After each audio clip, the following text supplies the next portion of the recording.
संयुक्त जुना बुधवारपेठ सेवाभावी संस्था आयोजित शिवशाहू चषक फुटबॉल स्पर्धेचा आज 7वा दिवस होता।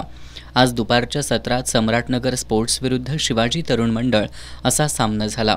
सामन्याच्या दुसऱ्या मिनिटाला शिवाजी तरुण मंडळाच्या संकेत साळोखेनं गोल नोंदवत संघाला 1-0 अशी आघाडी मिळवून दिली।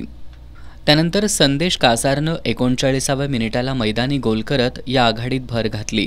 सम्राटनगरच्या लवप्रीत सिंग, वैभव गायकवाड, सुमित कदम यांचे गोल नोंदवण्याचे प्रयत्न असफल ठरले। मध्यंतरापर्यंत शिवाजी तरुण मंडळाची 2-0 ही आघाडी कायम होती। उत्तरार्धात शिवाजी तरुण मंडळाच्या खेळाडूंनी आक्रमक खेळ केला।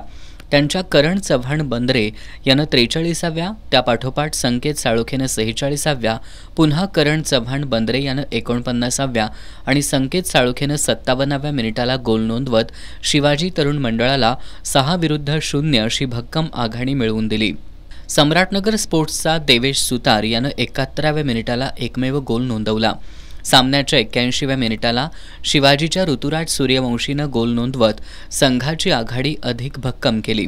हीच आघाडी कायम ठेवत शिवाजी तरुण मंडळानं 7-1 अशा फरकानं सम्राटनगर स्पोर्ट्स संघाचा पराभव करत स्पर्धेच्या उपांत्य फेरीत प्रवेश केला।